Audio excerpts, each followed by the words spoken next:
ایک سیابی آئے، آ کے سوال کیا، عرض کی حضور فقیر ہوں، بھوکا ہوں، غریب ہوں، اور اسے بھی سوچنا چاہیے جس کے دروازے پہ سوال ہو رہا ہے کہ تو خوش نصیب ہے، تیرے دروازے پہ کو لینے آیا۔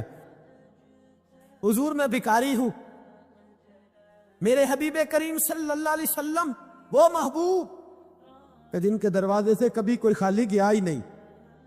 فرمایا یہ تو تیری بات بڑی خوب ہے، لیکن میں چاہتا ہوں تو یہاں سے مانگے، اس کے بعد کہیں اور سے نہ مانگے۔ حضور کیا حکم ہے؟ فرمایا کچھ بھی نہیں تیرے پاس، کچھ نہیں۔ عرض کی حضور ایک پیالہ ہے، ایک کمبل ہے، آدھا اوڑھ لیتا ہوں آدھا بچھا لیتا ہوں، پیالے سے پانی پی لیتا ہوں۔ فرمایا لے آ، راس دیکھنا، راس انویسٹمنٹ دیکھنا کاروبار کی کتنی ہے۔ لائے، حضور نے صحابہ کے سامنے کھڑا کر کے فرمایا کون خریدے گا بھائی؟ اللہ کرے آج ساری توجہ آپ کی میری بات پہ ہو، کیونکہ لفظ میرے ہیں، بات تو میں رسول اللہ کی بیان کر رہا ہوں۔ کیا انداز اختیار فرمایا کون خریدے گا؟ ایک صحابی کہنے لگے حضور 1 دینار میں خریدتا ہوں۔ فرمایا نہیں، بولی بڑھاؤ۔ صحابی کہنے لگے حضور 2 دینار دیتا ہوں۔ میرے حبیب نے کیا فرمایا؟ میرے حبیب نے فرمایا لو میں تمہیں دیتا ہوں۔ 2 دینار کی چیزیں بیچی۔ حضور نے فرمایا ادھر آ، 2 دینار پکڑ، جا کلاڑا لے کے آ، جا رسی لے کے آ۔ وہ لائے، اس میں پھل، کلاڑے میں پھل، نصیب دیکھو صحابی کے، دستہ اور پھل نبی پاک نے اپنے ہاتھوں سے لگایا۔ فرمایا چل پکڑ، جا جنگل میں جا کے لکڑیاں کاٹ، اپنے کندھے پر لکڑیاں رکھ اور جا بیچ۔ صحابی کہتے ہیں 1 مہینے کے بعد وہ آیا، مہینے کے بعد حضور نے فرمایا تیرا حال کیا ہے؟ عرض کی حضور سارے گھر والوں کے بستر بن گئے، حضور سب کے کپڑے آ گئے، یا رسول اللہ سارا کچھ ہو گیا ہے۔ اور وہ اس کے نصیبے جیب میں ہاتھ ڈال کے کہنے لگا حضور یہ 10 نذرانہ، یہ 10 دینار میں نذرانہ دینے کے لیے لایا ہوں، میں صفا کے طالب علموں کے لیے لایا ہوں، میں دین کے مجاہدوں کے لیے لایا۔ اٹھ باندھ کمر، کیوں ڈرتا ہے؟ پھر دیکھ خدا کیا کرتا ہے۔ اللہ فرماتا ہے دنیا دار تجھے سوچ سمجھ کے دیں گے، میرے محبوب کے در کا گدھا بن کے آ، میں تجھے بغیر حساب کتاب ہی عطا فرما دوں گا۔ پیسے اہمیت نہیں رکھتے، ان کی وہ اہمیت نہیں جو دنیا نے بنا لی۔ حضرت محبوب سبحانی غوث اعظم شیخ عبد القادر جیلانی آپ ایک کاروبار بھی کرتے تھے، تو آپ کا کچھ مال آ رہا تھا جہاز کے ذریعے۔ ایک بندے نے خبر دی کان میں حضور جہاز ڈوب گیا، فرمانے لگے الحمدللہ الحمدللہ۔ ڈوب گیا جناب، یہاں جہاز ڈوب جائے تو بندہ بھی ڈوب جاتا ہے۔ کہتے ہیں صاحب انتقال کر گئے، 10 لاکھ کا نقصان ہو گیا، مال ڈوب گیا، پورا جہاز ہی۔ فرمایا الحمدللہ، اور تم نے جلدی کی خبر دینے میں، میں سبق پڑھا رہا تھا، کیوں مجھے دخل اندازی دی تم نے میرے کام میں، کیوں دخل اندازی کی؟ سب الحمدللہ۔ تھوڑی دیر کے بعد اس نے پھر کان میں کہا حضور وہ غلط خبر تھی، جہاز بچ گیا۔ فرمانے لگے الحمدللہ۔ پھر شاگردوں سے کہنے لگے میرا چہرہ دیکھ رہے تھے پہلی خبر کے بعد بھی، اس خبر کے بعد بھی؟ کہا حضور دیکھ رہے تھے۔ فرمایا کوئی تبدیلی تو نہیں آئی؟ کہا حضور نہیں۔ فرمانے لگے شکر الحمدللہ، رب نے میرا دل دولت سے نہیں جوڑا، اپنی ذات کے ساتھ جوڑ کے رکھا ہوا ہے، تبدیلی تو نہیں آئی۔ یہاں تو ٹینشن ہی ٹینشن ہے، ڈپریشن ہی ڈپریشن۔ اور بات کس کی ٹینشن ہے؟ پیسے کوئی نہیں، دولت کوئی نہیں، کوئی چکر چل جائے نا کبھی، اس سے بھی کبھی پوچھ جس کے پاس ہے، وہ تجھ سے زیادہ غریب ہے، اس سے کبھی پوچھ، وہ تجھ سے زیادہ آزمائش میں ہے۔ ایک روایت میں نے پڑھی، کلیجہ منہ کو آیا، مصطفیٰ کریم بیٹھے تھے، تو سیدہ عائشہ صدیقہ رضی اللہ تعالیٰ نے عرض کی یا رسول اللہ صلی اللہ علیہ وسلم وہ دیکھیں سیدہ فاطمہ آ گئی ہیں، وہ دیکھیں بی بی صاحبہ بغیر بتائے آ گئی۔ حضرت فاطمہ الزہرا آئی، حضور نے فرمایا فاطمہ بغیر اطلاع کے؟ حضور چھوٹا سا کام تھا۔ کیسے آئی ہو؟ تو بی بی صاحبہ نے نا، عورتوں کا پلو ہوتا ہے نا چادر کا، پلو کھولا تو ایک روٹی بندھی ہوئی تھی، ایک روٹی چادر میں، یہاں لوگ زیور باندھتے،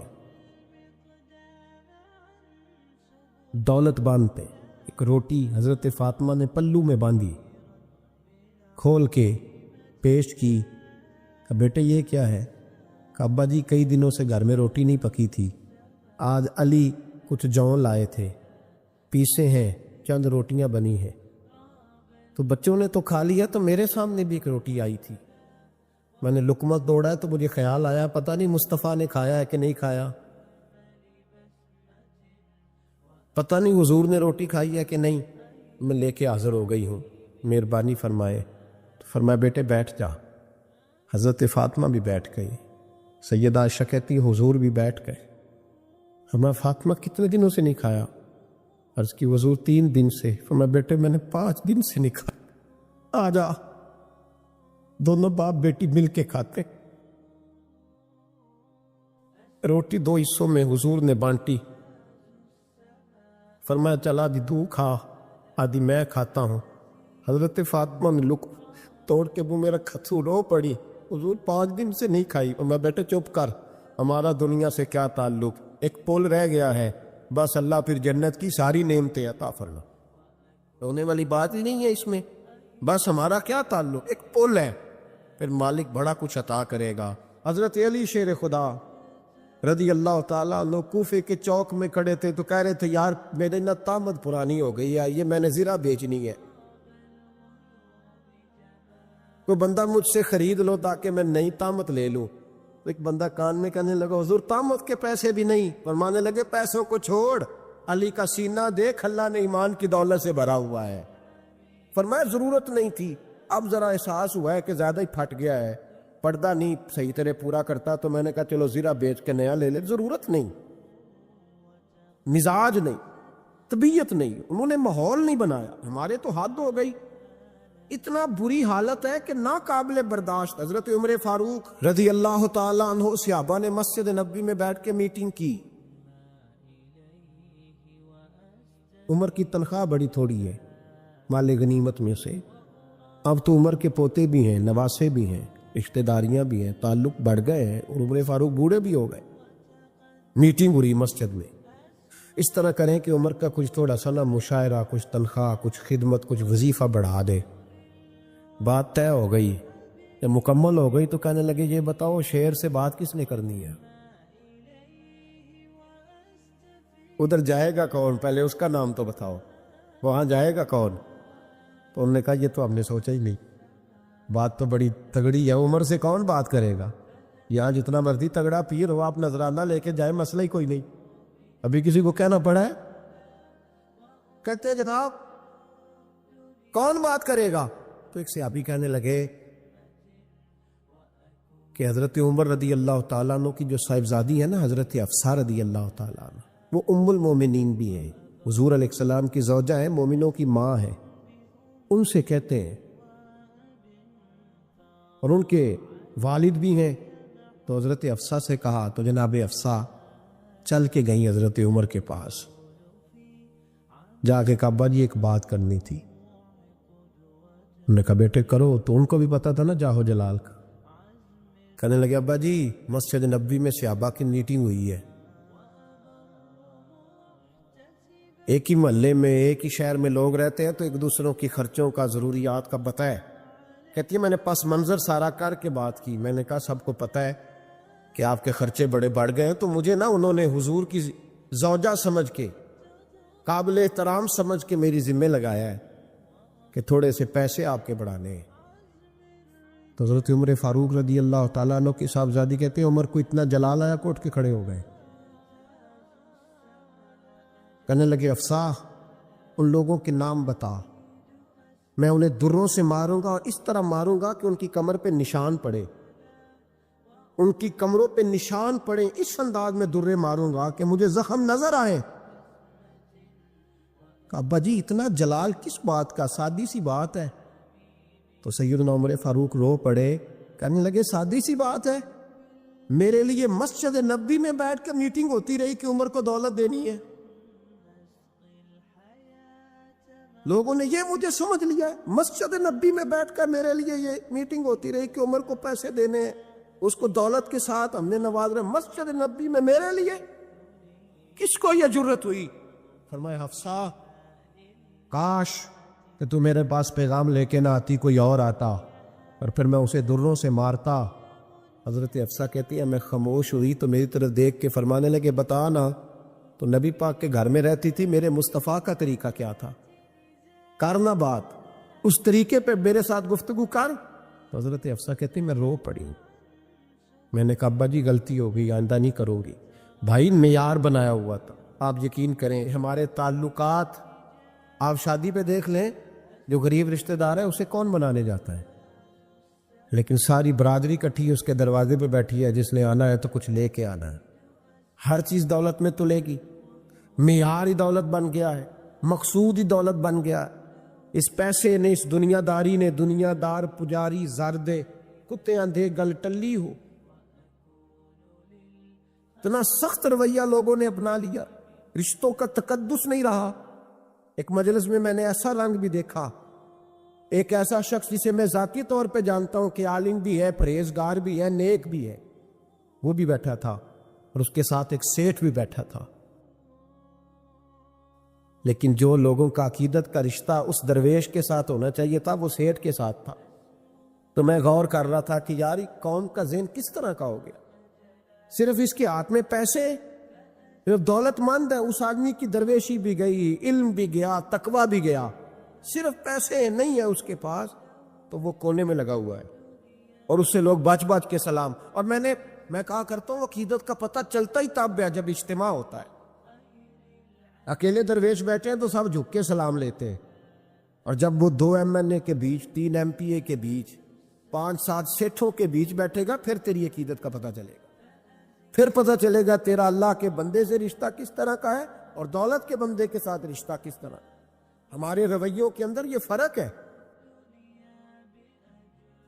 کہ ہم اس وقت آدمی کو تولتے ہیں کہ اس کے پاس دولت کس طرح کی ہے. وقت کے امیر تھے حضرت عمر بن عبدالعزیز. توجہ ہے میری بات پر؟ حضرت عمر بن عبدالعزیز بادشاہ تھے. اب ہم لوگوں نے بھی بچوں کا بہانہ لگایا ہوا ہے نا، بازی وہ میں چاہتا ہوں بچوں کا کچھ بن جائے، تو بچے بالغ ہو گئے تو کرانا رجسٹریاں ان کے نام، فارغ ہو جاؤ، آ جاؤ مسجد میں چھوڑو. لیکن پھر بھی کنجیاں دینے کو دل نہیں کرتا. پھر بھی بابا جی کی پیالیوں سے مرنے کے بعد پیسے نکلتے ہیں، پھر بھی ان کے تکیے کے بیچ سے بھی کچھ وہ نوٹ نکل آتے ہیں جو اب چلتے بھی نہیں. گزر گیا زمانہ، یہ لگتے ہی نہیں. بزرگ ناراض نہ ہو جائیں، لیکن جو بات کر رہا ہوں بہرحال اس کے پیچھے کچھ پس منظر ہے. یہ بھی بہانہ ہے. بینک بیلنس اپنے نام، زمین جائیداد ساری اپنے نام، اور کمائی کس کے لیے کر رہا ہے؟ بچوں کے لیے. نام کس کا لے رہا ہے؟ بچوں کا. یہ کس طرح کا بچوں؟ بہانہ نہ لگاؤ، صاف کہو کہ اپنے لیے کما رہا ہو. صاف کہو. کیوں بچوں کا نام لیتے ہو جب ہر چیز کی کنجی تو رکھی ہوئی ہے باندھ کے اپنے ساتھ؟ حضرت عمر بن عبدالعزیز بادشاہ تھے. آواز دی گھر میں بیٹھے، بیٹی پانی کا پیالہ تو لاؤ. بیٹی خاموش ہو گئی. ساتھ والا کمرہ بیٹی کا. پھر آواز دی، بیٹے سن رہی ہو؟ کہ ابا جی سن رہی ہوں، پانی کا پیالہ دینا. بیٹی خاموش ہو گئی. تیسری آواز دی تو زوجہ پانی لے کے آ گئی. نے کہا حضور پانی. حضرت عمر بن عبدالعزیز کو غصہ آیا، کہنے لگے بچے کس لیے ہیں؟ وہ خود کیوں نہیں آئی؟ اب وہ اتنی نافرمان ہو گئی ہے کہ ایک پیالہ پانی کا باپ کو نہیں دے سکتی، کیوں نہیں آئی؟ تو زوجہ کہنے لگی چلیں درگزر کریں. اس نے کہا ابا کو نہیں بتانا، پی لے. کیوں نہیں بتانا؟ بتاؤ کیوں نہیں آئی؟ میں نے اس کو پکارا تھا، تمہیں پکارتا تو تم آتی، تمہیں بتانا پڑے گا. جب بات ذرا آگے بڑھی تو ماں تھی نا، بات بیٹی کی تھی تو اماں رو پڑی، آنکھوں میں آنسو آئے. کہا کیوں روئی ہو؟ کہنے لگی بیٹی کا پاجامہ پھٹ گیا، دوسرا ہے نہیں، اور آپ لے کے بھی نہیں دیتے. کمرے میں بیٹھ کے تو پاجامہ سی رہی ہے، کہہ رہی تھی ابا کو بتانا نا، انہیں تکلیف ہوگی. تو وہ اس کے پاس دوسرا ہوتا تو آ جاتی، ایک ہی تھا تو اس لیے نہیں آئی. حضرت عمر بن عبدالعزیز اٹھے، سر سجدے میں رکھا، کہنے لگے یا اللہ تیرا شکر ہے تو نے میرے بچوں کو بقدر ضرورت روزی عطا فرمائی ہے. یا اللہ تیرا شکر ہے. او بھائی، جو کائنات کے مالک و مختار تھے، جو ابرو کا اشارہ کرے تو حضرت جبریل جنت کی نعمتیں لے کے آ جائے، انہوں نے تو دنیا کی جانب توجہ ہی نہیں کی. ان کا تو خیال ہی نہیں آیا. دنیا ہی دنیا، دولت ہی دولت. ہر آدمی دولت کے ترازو میں تلنے لگا. اب تو کلیجہ پھٹتا ہے. اب تو لوگ پوچھتے ہیں، اور میں کبھی کبھی بڑا مجبور ہوتا ہوں، آزمائش میں آ جاتا ہوں. لوگ کہتے ہیں جناب آپ سے کچھ قرآن کی آیات سننی ہے، آپ کتنے پیسے لیں گے؟ کچھ حدیثیں سننی ہے، کیا اس کا معاوضہ ہوگا؟ آپ سے اس نبی کا نام سننا ہے جس کا آپ کھاتے ہیں، اس کے نام پر آپ نے عزتیں لی ہیں، ان کا نام سننا ہے، آپ کا ریٹ کتنا، آپ کتنے میں بیچیں گے؟ وہ نعت جو غذا ہے وہ کتنے میں بکے گی؟ جب دنیا داری کا یہ اشر ہو جائے کہ وہ رسول اگر ان کا نام نہ رہے تو ہماری سانسیں ہی نہ چلے، ان کا نام بھی جب اس طرح کمرشل کر کے لیا جائے اور اس طرح وہ چیزیں بھی ریٹ میں آ جائیں تو بھائی اس سے بڑی اور دنیا داری کیا ہوگی؟ میرے رسول کریم سید عالم نور مجسم صلی اللہ علیہ وسلم نے اس دنیا کو محبوب نہیں رکھا، قاری نہیں بنایا، ماحول ہی نہیں بنایا۔ حضرت عیسیٰ علیہ السلام کی 450 سال عمر، کتنی؟ 4.5 نہیں، میں نے کہا 450 سال حضرت عیسیٰ نے شادی نہیں کی، گھر ہی نہیں بنایا، ایک پیالہ ہوتا تھا پانی پینے کا، ایک تکیہ ہوتا تھا۔ ایک دن ایک بندے کو دیکھا کہ وہ بازو کا تکیہ بنا کے سو رہا ہے تو حضرت عیسیٰ نے وہ تکیہ بھی خیرات کر دیا، کہنے لگے اس کے بغیر بھی کام چل جائے گا۔ ایک پیالہ تھا پانی پینے کا، ایک دن دیکھا ایک آدمی چلو میں پانی پی رہا ہے تو وہ پیالہ بھی اللہ کے راستے میں دے دیا، کہنے لگے اس کے بغیر بھی کام چلتا ہے۔ کسی نے کہا نکاح کیوں نہیں کرتے، گھر کیوں نہیں بساتے؟ تو فرمانے لگے 450 سال تو عمر ہے، اللہ کو راضی کروں کہ گھر بساؤں، سجدے کروں یا میں دنیا داری کروں؟ بھائی اسلام نے آپ کے لیے سہولت کر دی، میرے لیے آسانی کر دی کہ تیرا بچے پالنا بھی عبادت ہے، تیرا گھر بار چلانا بھی دینداری ہے، لیکن مقصود نہ اس کو بنا۔ تیرے عمل کا دار و مدار تیری نیت پر ہے، تیرے ارادے پر ہے، بنیاد تمہاری نیت ہے۔ بنیاد یہ ہے کہ تمہارا اندر سے اس کام کے لیے ذوق کیا ہے، شوق کیا ہے۔ اگر وہ بنیاد مضبوط ہے تو پھر عمل کی جو آپ چھت ڈالیں گے وہ ساری چھت بھی مضبوط ہے، لیکن اگر ارادے کچے ہیں، کمزور ہیں، سازشیں ہیں، رنجشیں ہیں، اندر معاملات گڑبڑ ہیں تو پھر کبھی دیواریں مضبوط ہو سکتی، نیتیں اچھی کریں۔ بڑی سادی مثال، بڑی صاف ستھری، مولا کائنات شیر خدا حضرت علی المرتضیٰ کرم اللہ تعالی وجہ الکریم نہ آپ ایک جگہ جنگ لڑنے کے لیے گئے، جہاد ہو رہا ہے۔ عرب کے جو لوگ ہوتے تھے وہ دشمن کو سزا بڑی سخت دیتے تھے۔ بعض لوگ مطالبہ بھی کرتے ہیں نا سخت سزا کا۔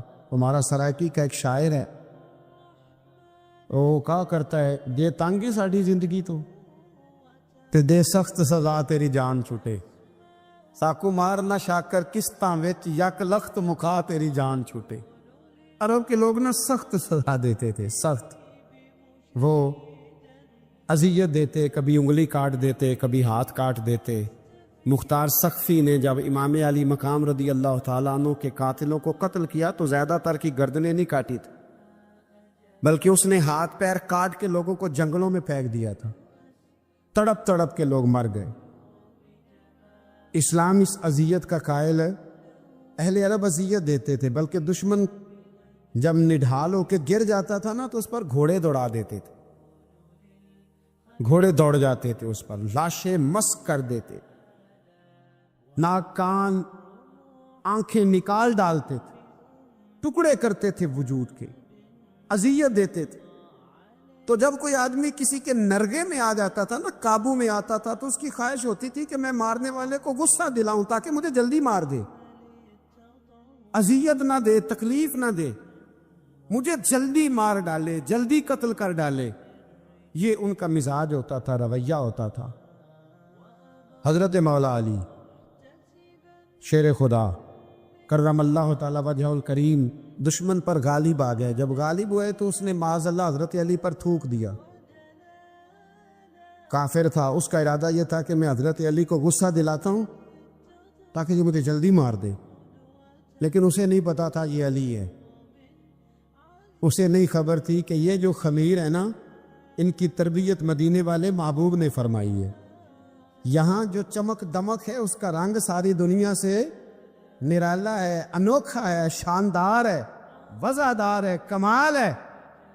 کہا حضرت علی پر معاذ اللہ میں یہ کام کرتا ہوں تاکہ وہ جلدی قتل کر دیں گے، لیکن جب اس نے مولا علی کی طرف یہ نازیبا حرکت کی تو حضرت علی نہ تلوار چھوڑ کے پیچھے ہٹ گئے۔ توجہ کرنا، رزلٹ دیکھنا، مولا علی پیچھے ہٹ گئے اور فرمانے لگے جا تو آزاد ہے۔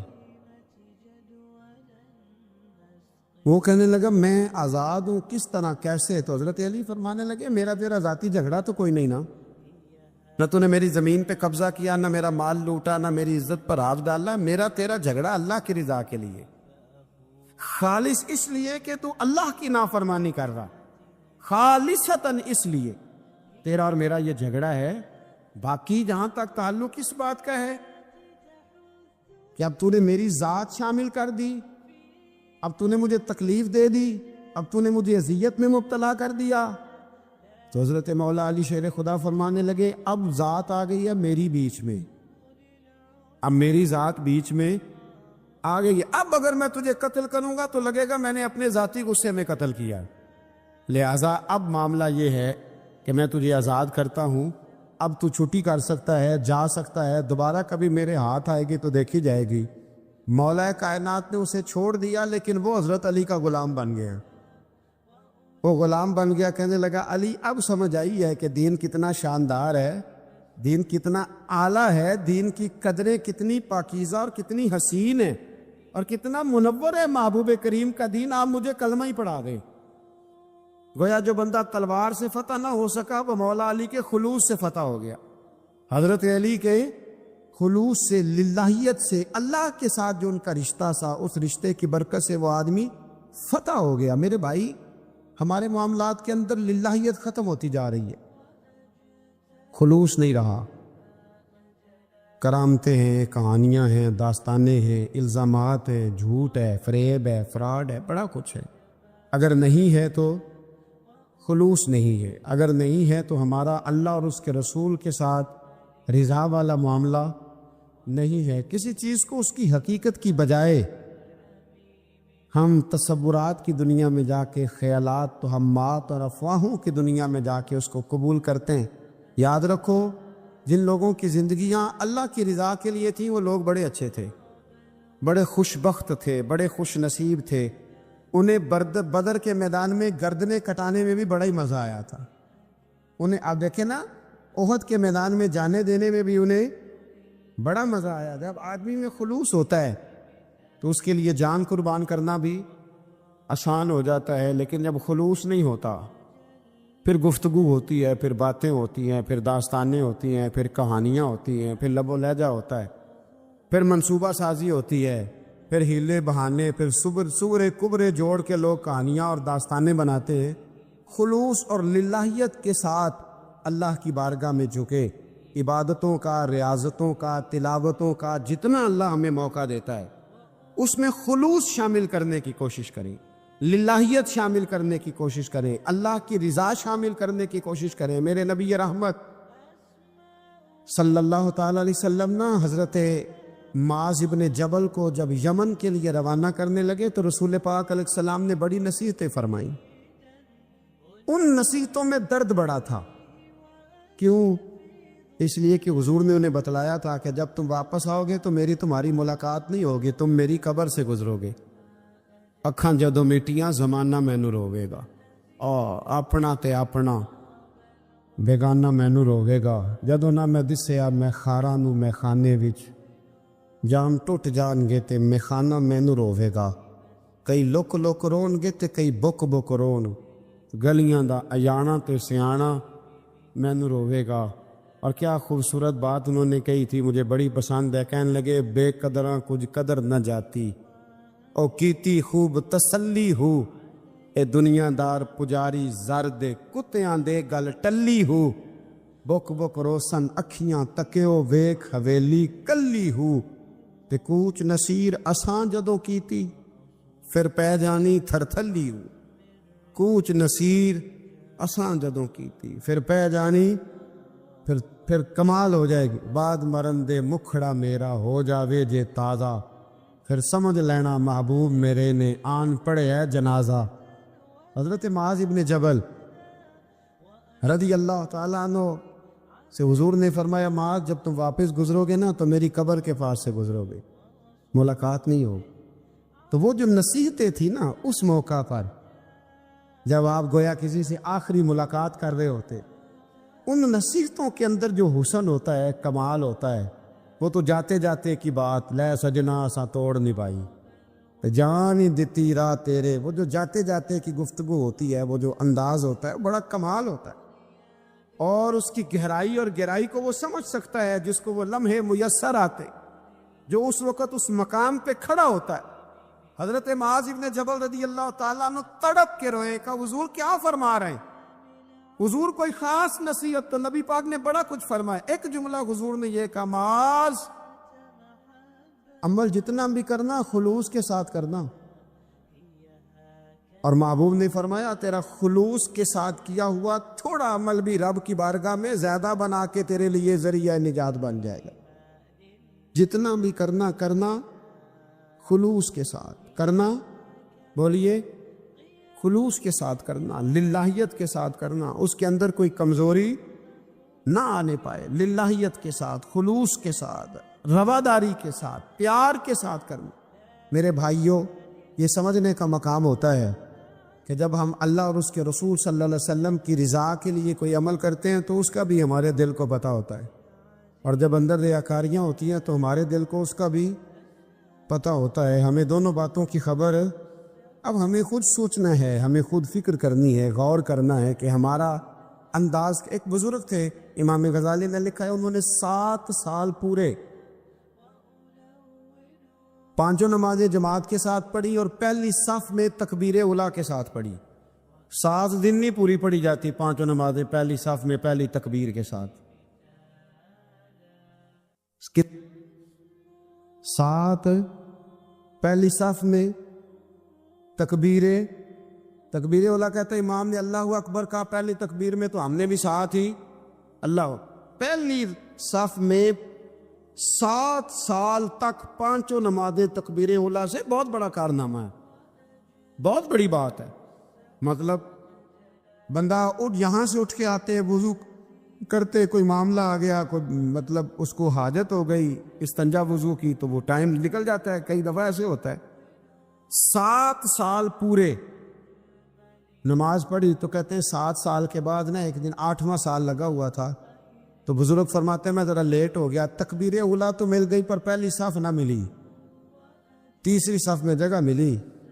بزرگوں کے تقوی دیکھیے گا، فرماتے تیسری صف میں میں نے نماز پڑھی تو میرے دل کے اندر خیال آیا یار لوگ کیا سوچیں گے کہ اتنا اچھا اس کا ریکارڈ تھا، پہلی صف میں یہ نماز پڑھتا تھا تو آج تیسری صف میں لوگ کیا سوچیں گے۔ فرماتے ہیں جب یہ لفظ زبان پہ آیا تو میرا ضمیر بول پڑا، جب یہ سوچ دل میں آئی تو میرا اندر تڑپ اٹھا، چھم چھم میرے آنسو نکلنے لگے، میں رویا۔ اور فرماتے لوگ چلے گئے اور میں نفل پڑھتا روتا رہا۔ میں نے کہا اللہ مجھے یوں لگتا ہے وہ 7 سال تک پہلی صف میں جو نمازیں پڑھتا رہا وہ تو لوگوں کو دکھانے کے لیے پڑھتا رہا۔ فرماتے میں نے 7 سال کی نمازیں قضا پڑھی، قضا نمازیں پڑھی، اس لیے کہ مجھے سمجھ آئی کہ وہ نماز اللہ کی رضا کے لیے نہیں تھی، وہ تو بندوں کو ریکارڈ بنانے کے لیے تھی۔ تو میں نے وہ 7 سال کی نمازیں قضا پڑھی، اور فرماتے ہیں اب دوبارہ سے جب میں جاتا ہوں تو پھر میں اپنے دل پہ غور کرتا ہوں کہ پہلی صف تکبیر اولیٰ پر، یہ بتا نیت کیا ہے، یہ بتا کہ تیرا ارادہ کیا ہے۔ شیخ سعدی فرمایا کرتے تھے تیرے وجود کا قبلہ تو سیدھا ہے، دل کے قبلے کی بھی بات بتا۔ تیرے وجود کا قبلہ درست ہے پر دل کے قبلے کی بھی، ہاں خودی کا سر نہاں لا الہ الا اللہ، خودی کا تیغ فساں لا الہ، یہ دور اپنے ابراہیم کی تلاش میں ہے۔ صنم کدا ہے جہاں لا الہ الا اللہ، صنم کدا ہے جہاں لا الہ الا اللہ، اور اگرچہ بت ہیں جماعت کی آستینوں میں پر مجھے ہے حکم ازاں لا الہ الا۔ تو یہ جو ہمارا مزاج ہے نا لوگوں کو دکھانے کا، بتانے کا، سنانے کا، شیخ ابو العباس مرسی فرماتے کہ مجھے کئی دفعہ محبوب کریم علیہ السلام کا دیدار نصیب ہوا، میرا اور حضور کا معاملہ تھا، پھر میں نے لوگوں کو بتانا شروع کر دیا۔ فرماتے ہیں پھر انہوں نے آنا چھوڑ دیا، اس لیے کہ کچھ باتیں ایسی ہوتی ہیں جو بتانے کی نہیں ہوتی، لیکن کچھ بندوں کو بشارتیں ہوتی بڑی ہیں، وہ ان بیچاروں کو بد ہضمی ہو جاتی، وہ بتائیں نا جب تک 20 لوگوں کو، تب تک ان کی وہ بد ہضمی ختم ہے۔ حالانکہ ہر چیز بتانے کی، دکھانے کی، سنانے کی، ہر چیز کی وضاحت دینے کی نہیں ہوتی، ہر چیز ایسی نہیں ہوتی۔ حضرت ابو ہریرہ جیسے لوگ فرمایا کرتے تھے علم کی 2 تھیلیاں، ایک کھولی ہے، دوسری کھولو تو مجھے قتل کر دو۔ ہر چیز کو بتانے سمجھانے کی ہوتی ہے۔ تو خلوص دیکھے کتنا ہے اس میں، للہیت کتنی ہے، اللہ کی رضا کتنی۔